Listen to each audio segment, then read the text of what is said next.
पिछले पार्ट में हमने देखा कि योंग चेंग के काउंट की पत्नी का इंतजाम करने का जिम्मा प्रधानमंत्री अपनी पत्नी को देता है ताकि योंग चेंग के काउंट की पत्नी मू हान को उपाधि मिलने में बाधा उत्पन्न न करे, और प्रधानमंत्री की पत्नी अपने पोते को उत्तराधिकारी बनाने के लिए मू हान की मदद करने के लिए मान जाती है। हेलो एवरीवन, मैं तुम्हारा हूँ पार्ट 105। सुबह सुबह राजकुमार योंगनिंग महल पहुंच जाता है और योंगनिंग महल के एक कर्मचारी से कहता है, कमांडर शाओ, जिस मामले की जांच करने के लिए मैंने आपको कहा था, क्या आपको उसमें कुछ पता चला? ये है राजमाता के महल योंग किंग का मुखिया पहरेदार शाओ कियान। शाओ कियान कहता है, वहां गई जैसे कि आपको उम्मीद थी। उत्तरी मर्क्यूस की पत्नी आज सुबह सुबह ही महल आ गई। शाओ राजकुमार के पास जा धीरे से कहता है, ये मैडम तो बहुत ही कमाल की हैं। मैंने महल के छोटे संतरी से पता किया है।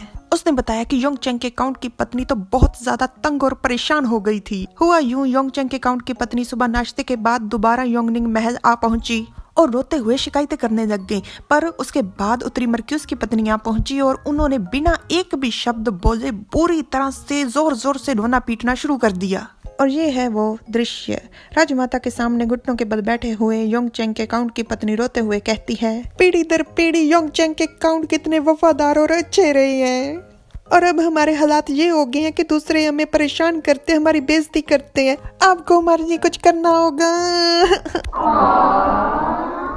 राजमाता, मुझे इंसाफ चाहिए। साल के सबसे ठंडे दिन माउग्रियाने के ड्यूक ने मेरे बेटे को पानी में धक्का दे दिया और वो अभी भी बीमार पड़ा है। आपको हमारे लिए तुरंत कुछ करना पड़ेगा।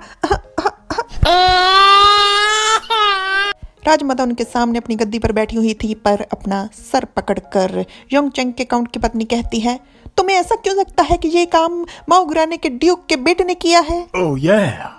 प्रधानमंत्री की पत्नी कहती है, सारी दुनिया जानती है कि माँ और तुम्हारे घराने के बीच अच्छे संबंध हैं, इसलिए तो तुम इतनी उतावली होकर उनके लिए बहस कर रही हो। या फिर ऐसा तो नहीं कहीं कि तुम लोगों ने मिलकर ये काम किया है? राजकुमार हंसते हुए मन में कहता है, सच में उत्तरी प्रधानमंत्री की पत्नी में उल्ट बयानबाजी करने का बहुत बड़ा हुनर है, और उससे भी बड़ा हुनर है सच को झूठ और झूठ को सच बनाने का। कमांडर शाओ हंसते हुए कहता है, वो दोनों एक दूसरे से लगातार बहस करती रहीं। योंगनिंग महल आज बहुत ही व्यस्त था। बहुत सारी लेडीज आई थी मदद मांगने के लिए, पर सब लोग जल्दी जल्दी वापस चली गईं और जाते हुए वो हंस रही थी। राजकुमार पूछता है, राजमाता ने क्या कहा? तो कमांडर शाओ बताता है, राजमाता तो बहुत परेशान हो गई थी उनकी तू मैं से। उन्होंने गुस्से में उठाकर दोनों को महल से बाहर कर दिया। राजमाता उनके मुंह पर दरवाजा पटक कर कहती हैं, ये तुम दोनों के आपस का मामला है, मैं इसे नहीं सुलझा सकती। योंग चेंग के काउंट की पत्नी कहती है, राजमाता और प्रधानमंत्री की पत्नी रुमाल से अपने झूठे आंसुओं को पहुंचने के बहाने अपनी शैतानी हंसी को छुपा रही हैं। कमांडर शाओ कहता है, राजमाता ने कहा कि वो इस सब में और नहीं पड़ेंगी। राजकुमार अपनी कमीज की बाजू से सोने की अशर्फी निकाल कमांडर शाओ को देते हुए कहता है, मैं समझ गया कमांडर शाओ, आपने जो इस मामले में मेरी मदद की है उसके लिए आपका बहुत बहुत शुक्रिया। कमांडर शाओ अशर्फी देते हुए कहता है, इसमें शुक्रिया वाली कोई बात नहीं। और हाँ, वहां गई मंत्री सू ने मुझे आपके लिए एक संदेश दिया है। उन्होंने कहा कि रक्षा मंत्रालय में कुछ चीजों का फैसला आज ही करना जरूरी है, तो आप वहां पर जरूर जाइए। राजकुमार विचार करते हुए मन में कहता है, बड़े भाई ने आज मुझे बताया था कि वो कोई ना कोई बहाना ढूंढने वाले हैं सोंगएन को उसके ओहदे से हटाने का, और मुझे लगता है कि मंत्री सू को भी मुझसे यही काम है। और राजकुमार कहता है, ठीक है, मैं बाद में वहां चला जाऊंगा, अभी मुझे उससे भी जरूरी काम करना है, तो मैं चलता हूँ।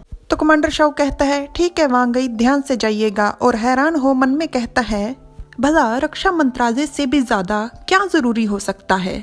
और राजकुमार खुशी खुशी जाते हुए मन में कहता है, जुन किंग ने आज मुझसे कहा था कि वो खुद अपने हाथों से मेरे लिए सब्जियों के गोल गोल पकोड़े बनाएगा। अगर मैं देर से पहुंचा तो पकोड़े ठंडे हो जाएंगे।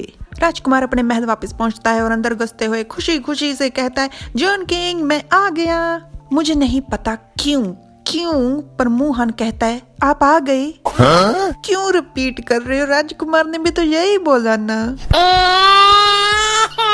राजकुमार मू हान को तेजी से गले लगा पूछता है, कहाँ है मेरे सब्जियों के गोल गोल पकोड़े? और मू हान कहता है, ये सामने मेज पर पड़े तो हैं। वैसे राजकुमार दोनों आंखें बंद करने के बाद, पकोड़े छोड़ो, आपको मेज भी नहीं नजर आने वाला। राजकुमार अपनी आंखें खोलता है और उसकी दोनों आंखें चुंदिया जाती हैं। इतना सारा सामान, वो भी खाने वाला। और वो मन में कहता है, ये सारा नाश्ता जुन किंग ने मेरे लिए बनाया है। और चखने के बाद कहता है, जॉन किंग ये पकोड़े कितने कुरकुरे हैं और चटनी के साथ तो ये और भी स्वादिष्ट लग रहे हैं। जॉन किंग, तुम में सच में बहुत ही प्रतिभा है। तुमने पहले कभी भी खाना नहीं बनाया और फिर भी तुमने आज इतने स्वादिष्ट व्यंजन बनाए हैं। मोहन हंसते हुए कहता है, ऐसा नहीं कहा जा सकता कि ये सब मैंने बनाया है। मैंने तो बस इन्हें गोल आकार देकर तला है, बाकी सब कुछ तो रसोइये ने ही किया है। राजकुमार मोहन के सामने एक पकोड़ा कर देता है और कहता है, ये सच में बहुत ही अच्छे हैं, खाकर देखो। मोहन आधा पकोड़ा चखता है, उसे वो बहुत ही स्वादिष्ट लगता है। जब वो दोबारा खाने वाला होता है तो वो देखता है कि नया पकोड़ा है, आधा नहीं पूरा। मोहन थोड़ा हैरान था। वो नए वाले पकोड़े में से भी थोड़ा सा चखता है और बाकी बचा हुआ राजकुमार उसका जूठा तुरंत फटाफट खा जाता है। मोहन चौंक जाता है और राजकुमार को रोकने की कोशिश करते हुए कहता है, आप इस तरह से जूठा कैसे खा सकते हैं? और राजकुमार कहता है, इस तरह से ये और भी स्वादिष्ट लग रहा है। अचानक से राजकुमार का ध्यान पड़ता है और वो मन में कहता है, पर जॉन किंग हर बार अपना बायां हाथ मेज के नीचे क्यों कर देता है? वो अक्सर ऐसा तो नहीं करता। राजकुमार के विचार के साथ ये पार्ट यहीं पर खत्म हो गया, पर लेकिन आप में से किसी ने इस बात पर ध्यान दिया? हाँ, इस बात पर कि राजकुमार के आगे जो चावल की कटोरी है, उस एक कटोरी में 4 कटोरी जितना चावल पड़ा हुआ है। हाँ? क्या महल में कटोरियों की कमी है? नहीं, कमी तो इस समय शाओ हुआंग की है। बाप के बच्चे हो कहाँ तुम?